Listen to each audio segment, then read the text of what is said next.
So, hello Bacha Party, welcome back to STBC and this is Sandeep Bhaiya from IIT Guwahati and guys, this is a very important video for all of you. And guys, आज के video में हम बात करने वाले हैं JEE main session 2 2025 के result के बारे में, जो कि आपका फाइनल रिजल्ट होने वाला है दोनों सेशन को मिलाकर। पहले भैया रिजल्ट कैसे डाउनलोड करना है, दूसरा भैया सेफ स्कोर क्या होने वाला है, और तीसरा आपकी जो रैंक आएगी उस रैंक के बिहाफ पर किस रैंक तक एनआईटी पक्का हो जाएगा और किस रैंक तक के किस रैंक तक के बच्चों को अपनी भैया एक गवर्नमेंट कॉलेज पक्का समझनी है। इस वीडियो में सब कुछ डिस्कस कर लूंगा। आपकी जो भी एंजाइटी है रिजल्ट के बाद की सारी तुरंत इमीडिएट खत्म हो जाएगी और आपको एक बहुत बढ़िया ब्यूटीफुल सॉल्यूशन मिल जाएगा और आपको समझ में आ जाएगा कि भैया अब जेईई मेन का रिजल्ट आने के बाद से आगे अपने को क्या करना है। तो वीडियो में बने रहिए और अगर अभी तक आपने चैनल सब्सक्राइब नहीं किया है तो फटाफट सब्सक्राइब कर लीजिए और बेल आइकन को दबा दीजिएगा। और अगर आप में से किसी को कोई सवाल मुझसे पूछना हो ना तो कमेंट बॉक्स में पूछो और साथ ही साथ नीचे गूगल फॉर्म है, गूगल फॉर्म को भर के पूछो। और एक बात मैं तुम्हें बता देता हूं भाई कि देखो आज के टाइम में बड़ा ज्यादा फर्जीवाड़ा लफड़ेबाजी चल रही है।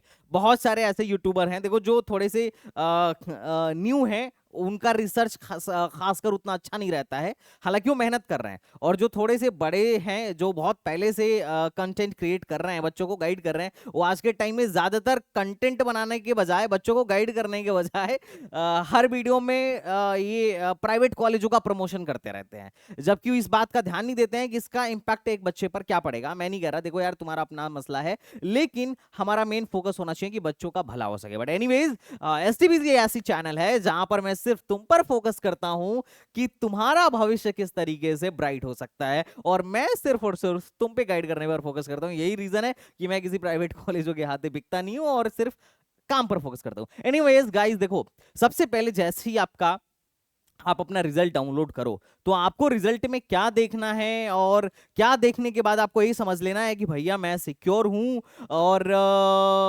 क्या देखने के बाद आपको ये समझ में आ जाना चाहिए कि भैया अब मेरे को ड्रॉप ले लेना चाहिए, अब मेरा कुछ काम नहीं है। पहले मैं आपको बता देता हूं। देखो जैसे ही आपका रिजल्ट आएगा तो आप भी ऐसा ही एक रिजल्ट डाउनलोड करोगे, जिसमें हमारे काम की जो सबसे ज्यादा जरूरी चीज है ये है एनटीए स्कोर। अब ध्यान समझिएगा, जनवरी अटेम्प्ट में जो आपका रिजल्ट आया था वो अलग था, ये टोटली अलग होगा। इसमें क्या आएगा, इसमें आपका सेशन 1 की भी चीजें होंगी और सेशन 2 की भी चीजें होंगी, और सेशन 1 का टोटल परसेंटाइल और सेशन 2 के टोटल परसेंटाइल। अब जैसे एक बच्चा है लास्ट ईयर मेरे से ही काउंसलिंग कराया था, अपना ही स्टूडेंट है। तो अब जैसे इसका ये क्या है, सेशन 1 का ये परसेंटाइल है और ये सेशन 2 का परसेंटाइल है। अब सेशन 1 में इसका आया था 98.33 और सेशन 2 में आया था 98.69। अब इन दोनों में जो बेस्ट परसेंटाइल है इसका ये मतलब बेस्ट ऑफ 2 लिया गया। मतलब कि आपने पहले में क्या लिया, आपका पहले में क्या आया और दूसरे में क्या आया, इसमें से हम ये देखेंगे कि आपका बेस्ट किस में आया। आप बेस्ट जिसमें परफॉर्म करोगे आपके उसी परसेंटाइल को लिया जाएगा और उसी परसेंटाइल के बिहाफ पर आपकी क्या बनेगी, रैंक बनेगी। तो जैसे फॉर एग्जांपल बहुत अच्छे समझिए, जैसे ये बच्चा जो था ओबीसी कैंडिडेट था, ओबीसी कैटेगरी से बिलोंग करता था। तो अगर ओबीसी कैटेगरी से बिलोंग कर रहा है तो सबसे पहले इसको एक ओबीसी रैंक दिया जाएगा। ओबीसी रैंक जो होता है, ओबीसी के जितने बच्चे बैठे होते हैं, ओबीसी के पर्टिकुलर ओबीसी के बच्चों में ये कौन से नंबर पर आ रहा है, कौन से रैंक पर आ रहा है। और दूसरा, हर बच्चे को आप चाहे जिस भी कैटेगरी से बिलोंग करते हो आपको एक सीआरएल रैंक दिया ही जाएगा। मतलब अगर मैं जनरल हूं तो मेरे को सिर्फ सीआरएल रैंक मिलेगा, क्योंकि मैं टोटल नंबर ऑफ कैंडिडेट्स में किस रैंक पर आ रहा हूं, कौन से पोजीशन पर आ रहा हूं। जैसे मान लो किसी की रैंक फर्स्ट है, वो मतलब वो फर्स्ट पोजीशन पर है, सबसे बेस्ट कैंडिडेट है इस एग्जाम में। और अगर मान लो इसकी रैंक जो है 20,850 है, इसका मतलब ये है कि इस एग्जाम में 20,850वें नंबर पर आ रहा है। इससे बेहतर बच्चे 20,849 रहे थे इस एग्जाम में। लेकिन अगर बात किया जाए कि सिर्फ ओबीसी में कौन से नंबर पे था, क्योंकि ये ओबीसी समुदाय से आता है, तो ओबीसी कैटेगरी में कौन से नंबर पर है, ओबीसी के बच्चों की सिर्फ फाइट कराया जाए तो उसमें कौन से में है, तो ये है लगभग 5,334वें नंबर, 54वें नंबर पर ये बच्चा, मतलब 55वें नंबर पर ये बच्चा है, 5,334 54 बच्चे इससे ओबीसी वाले आगे हैं। तो आपको ये समझ में आना चाहिए कि सीआरएल रैंक का मतलब क्या है, ओबीसी रैंक का मतलब क्या है। और अगर कोई एससी होगा तो उसका एससी आएगा, कोई एसटी है तो एसटी आएगा, और अगर कोई सीआरएल जनरल बंदा है और पीडब्ल्यूडी है तो सीआरएल पीडब्ल्यूडी आएगा। अगर कोई ईडब्ल्यूएस पीडब्ल्यू है तो यहां पे उसको ईडब्ल्यूएस पीडब्ल्यूडी भी मिलेगा। तो ये जो होते हैं ये आपके कैटेगरी वाइज रैंक होते हैं, जिसमें इस ए रैंक सबके पास होगा और ए रैंक सबके पास होगा। अब ये दो रैंक देख, मतलब ए रैंक सबके पास नहीं होगा, ए रैंक उनके पास होगा जो ओबीसी वाले हैं, यहां पर उनका रैंक आएगा जो एससी वाले हैं, यहां पर उनका रैंक आएगा जो एसटी वाले हैं, और ये पीडब्ल्यूडी वालों का रैंक है। अब ये देखने के बाद से बच्चे बड़ा कंफ्यूजन में होते हैं कि भैया मेरा एडमिशन कौन से रैंक से होगा, मैं अपने को 20,000वें रैंक पर मानू, मतलब मैं अपनी रैंक 20,000 मानू या अपनी रैंक 5,355 रैंक मानू। ये बच्चे बहुत ज्यादा कंफ्यूजन में आते हैं और बच्चे को समझ में नहीं आता है कि कौन से रैंक से मेरे को एडमिशन मिलेगा। तो इसके बारे में मैं अभी डिटेल बताता हूं। एक बात और मैं आपको बता दूं कि जितने भी बच्चे हैं, अगर आप ये चाहते हो, रिजल्ट आने के बाद से मुझे पता है पैनिक सिचुएशन मचनी है, और अगर आप ये चाह रहे हो कि भैया मेरे को कोई अर्जेंट सॉल्यूशन बताओ, तो इसका एक अर्जेंट सॉल्यूशन है मेरे पास, जो कि अर्जेंट तो सॉल्व आपकी प्रॉब्लम को नहीं करेगा लेकिन वेबिनार में करेगा। ₹1 का मेरा वेबिनार है, उस ₹1 के वेबिनार को आप ज्वाइन करो और आपकी जो भी सॉल्यूशन होगी, जो भी आपके प्रॉब्लम्स होंगे, उस प्रॉब्लम को अपन मिलके देखेंगे। और मैं इस वेबिनार में आपको ये भी सिखाऊंगा कि किस तरीके से एक कॉलेज को चूज करना चाहिए और किस परसेंटाइल के बच्चे, किस परसेंटाइल के बाद वाले बच्चों को क्या कर लेना चाहिए, ड्रॉप ले लेना चाहिए, आपके काम का नहीं है। और सबसे इंपॉर्टेंट चीज, इस वीडियो के लास्ट में बने रहिएगा, मैं अपना नंबर देने वाला हूं और 2 दिन तक 17, 18 और 19, सॉरी 3 आज दूसरा दिन तो खैर चला गया, और 18 और 19 रिजल्ट आने के बाद से 17, 18, 19 मान लीजिए, आपको हम फ्री काउंसलिंग सर्विस देने वाले हैं। जिसको भी डाउट आए वेबिनार से पहले पहले तक, यू हैव टू कॉल, और मैं इस वीडियो में आपको नंबर देने वाला हूं। और बहुत सारे आईआईटी के मेंटर्स यहीं बैठे हुए हैं ऑफिस में, and they are going to receive. कितने लोग कह रहे हैं भैया नंबर दिखा दो यार, मेरे को नंबर दे दो, पहले मेरे को नंबर दे दो। कितने लोग कह रहे हैं नंबर दे दूं, नंबर कितने लोग कह रहे दे दो। देखो बहुत सारे यहाँ पे बैठे हुए हैं, और बहुत सारे नहीं है क्योंकि वो काम कर रहे हैं, मतलब वो अपनी रिस्पॉन्सिबिलिटीज पर काम कर रहे हैं, बहुत सारे आईआईटी के मेंटर्स। लेकिन कुछ आईआईटी के मेंटर्स थे एसटीबीजी के, जो कह रहे थे कि भैया कोई बात नहीं, बच्चों को कुछ फ्री में देते हैं, आ जाओ फ्री में देते हैं, फ्री में काउंसलिंग करते हैं। वरना अगर आप फ्री में गाइड नहीं करोगे ना, तो ये बच्चे जो है ना उन एजेंट्स के पीछे चक्कर में पड़ जाएंगे, जो फोन करके बोलते हैं कि हम आपको कॉलेज दिलवा देंगे, कोई दिक्कत नहीं है, सरकारी कॉलेज दिलवा देंगे, 1.5 लाख रुपया लगेगा, हमारे चाचा विधायक है, हमारे नाना विधायक है ना, तो इस चक्कर में नहीं पड़िएगा। एनीवेज, पहले हम इस पे बात करते हैं कि सीआरएल रैंक और ओबीसी रैंक या आपकी कैटेगरी रैंक, कौन सी रैंक से आपको एडमिशन मिलता है, ये इस पे हम बात करते हैं। तो सबसे पहले देखो, किसी भी काउंसलिंग में बेटा आप जाओगे ना, तो कई तरीके की सीटें होती हैं। पहला, एक जनरल सीट होती है और दूसरा रिजर्व सीट होती है। जैसे कि आपने सुना होगा कि जोसा में 27% सीट जो है ओबीसी के लिए रिजर्व्ड है। अब जो ओबीसी के लिए रिजर्व सीट है, उस पर काउंसलिंग ओबीसी के स्कोर पर होगी, ओबीसी के स्कोर से होगी। और जो जनरल सीटें हैं जो सबके लिए हैं, उस पर सीआरएल लगेगा। और जनरल सीट सिर्फ जनरल कैंडिडेट के लिए नहीं होता है, वो जो सामान्य सीट है वो हर बच्चे के लिए है, क्योंकि हर बच्चे के पास सीआरएल रैंक है ना, तो हर बच्चा जनरल सीट पर एडमिशन ले सकता है। ऐसा कोई जरूरी नहीं है कि जनरल वाले बच्चे को ही वो जनरल सीट दी जाएगी, हर बच्चे को जनरल सीट दिया जाएगा। और जो रिजर्व्ड सीट है, जैसे ओबीसी के लिए 27% सीट रिजर्व्ड है, तो ओबीसी पर जो सीट ओबीसी वाली सीट जो दी जाएगी, और से वो सिर्फ और सिर्फ ओबीसी के बच्चों को दी जाएगी और ओबीसी कैटेगरी के रैंक पर ही दी जाएगी। ये बात आप समझिएगा। अब सवाल आता है कि भैया जो वेबसाइट्स पर रैंक होते हैं, वो कौन से रैंक होते हैं, वो जनरल रैंक होता है, मतलब हमारा वाला सीआरएल रैंक होता है, या हमारी कैटेगरी रैंक होती है। तो मैं आपको बता देता हूं। जैसे फॉर एग्जांपल एक लाइव देखते हैं। तो जैसे कि ये जोसा है, अब तुम जोसा में देखोगे ना, तो देखो ये जोसा की जो कैटेगरी देख रहे हो, बीसी कैटेगरी जो देख रहे हो, जैसे मान लेते हैं फॉर एग्जांपल, किसी का भी उठा लो यार, इसका उठा लेते हैं, एनआईटी वारंगल की मैथमेटिक्स एंड कंप्यूटिंग उठा लेते हैं। वो बीसी कैटेगरी के कितने में गई थी, वो बीसी कैटेगरी का क्लोजिंग रैंक था 936। तो ये 936 जो रैंक है ना, ये ओबीसी रैंक है, home state, sorry other state का। ये इनका सीआरएल रैंक नहीं है, इनका सीआरएल रैंक नहीं है। अगर तुम यही जनरल कैंडिडेट का देखो, तो जनरल कैंडिडेट का जो है कौन सा कॉलेज था,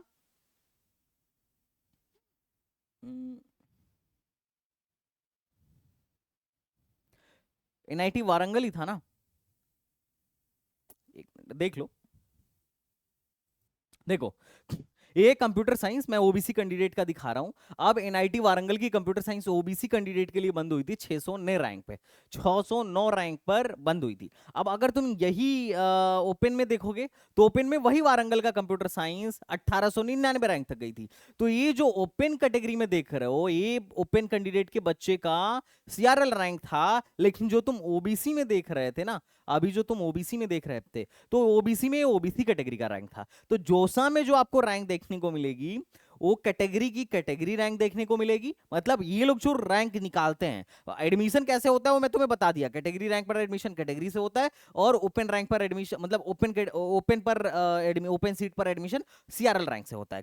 लेकिन अगर जोसा में देखोगे तो जोसा में जो कैटेगरी का जो कट ऑफ दिखाया जाता है, वो दिखाया जाता है, जो कैटेगरी वाली सीट भरी जाती है वो दिखाया जाता है कैटेगरी के कट ऑफ पर। लेकिन वही सीसैम में आओगे ना, तो सीसैम में सारी की सारी सीटें जो हैं, आप देखो सीसैम में अगर आप चेक करो तो सीसैम में यही एनआईटी वारंगल जो है जनरल को 36,000 रैंक तक मिली है। तो ये सॉरी ओबीसी को 36,000 रैंक तक मिली है। तो ये जो ओबीसी का रैंक कट ऑफ दिख रहा है ना, ये ओबीसी का जो रैंक दिख रहा है वो ओबीसी कैंडिडेट का सीआरएल रैंक दिख रहा है। ये मत समझ लेना कि सीसैम में ओबीसी कैंडिडेट को फायदा नहीं होता है, बहुत फायदा होता है। कैटेगरी यहां पर भी लगती है, लेकिन यहां पर ओबीसी कैंडिडेट का सीआरएल रैंक दिखाया जाता है। लेकिन चूंकि एडवांस में कैटेगरी वाली रैंक आती है, इसलिए पूरे के पूरे जोसा में सिनेरियो ऐसा है कि वहां पर वो कैटेगरी रैंक ही दिखाते हैं। ओके, कैटेगरी का कैटेगरी रैंक दिखाएंगे और ओपन का सीआरएल रैंक दिखाएंगे। और अगर यही तुम किसी स्टेट में आओगे ना, तो स्टेट वाली जितनी भी काउंसलिंग होती है, जैसे खासकर एकेटीयू में, एचबीटीयू में, ट्रिपल एमयूटी में, यहां पर जो तुम्हें कट ऑफ देखने को मिलेगा, जैसे देखो एबीसी कैंडिडेट का कट ऑफ दिख रहा है, ये 2,97,000 सॉरी 29,706 रैंक है आईआईटी लखनऊ का कंप्यूटर साइंस का।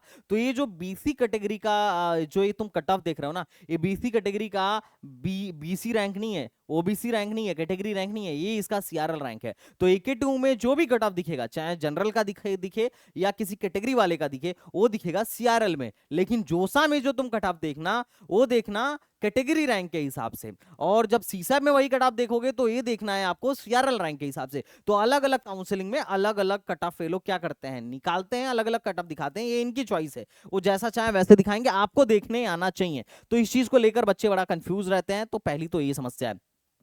दूसरी, अब नेक्स्ट समस्या पे बात करते हैं। आपको ये समझ में आ गया होगा कि भैया आपकी कैटेगरी रैंक क्या है और सीआरएल रैंक क्या है। मतलब कैटेगरी रैंक क्या, कैटेगरी रैंक देख लो, सीआरएल रैंक देख लो, और फिर जाके वेबसाइटों पर चेक करो कि क्या हो रहा है। अब जो सबसे इंपॉर्टेंट बात मैं आपसे डिस्कस करने वाला हूं कि कौन कौन बच्चा इस बार जेईई मेंस में सेफ रहने वाला है। तो जब तुम थोड़ा नीचे बढ़ोगे तो यहां पर तुम्हें दिखेगा category wise cut off. Category wise cut off मतलब जो बच्चा, जो सीआरएल जनरल कैंडिडेट का बच्चा जिसकी परसेंटाइल 93 से ज्यादा है, 93 से ज्यादा है, वो बच्चा जो है इस साल जेई के लिए जेई क्वालिफाई कर रहा है और उसको जेई एडवांस में बैठने का मौका दिया जाएगा। वो आईआईटी के एग्जाम को लिखेगा। तो इस बार का जो कट ऑफ रहने वाला है ना, तो मान के चलो एक अप्रोक्सीमेट 94 के आसपास ही रहने वाला है। 93 से 3.23 से तो मैं ये बोल सकता हूँ 100% ज्यादा होगा, इससे कम रहने की कोई गुंजाइश ही नहीं है। तो एक मान के चलो सीआरएल के लिए जो इस बार कट ऑफ रहने वाली है 94 के ज्यादा, 94 से ज्यादा रहने वाली है। ओके, अब बाकी कैटेगरी वाले, ईडब्ल्यूएस कैटेगरी वाले 81 पॉइंट लास्ट ईयर 2024 का ये मैं रिजल्ट दिखा रहा हूं, 2024 के हिसाब से इतना था। इस बार तुम्हारा मान के चलो इससे ज्यादा ही रहने वाला है। तो तुम्हें यहां पर चेक करना होगा कि क्या तुम जेई एडवांस के लिए क्वालिफाई कर रहे हो कि नहीं कर रहे हो। पीडब्ल्यूडी में तो कोई टेंशन नहीं होता है यार, पीडब्ल्यूडी वालों को कोई टेंशन लेने की नहीं है।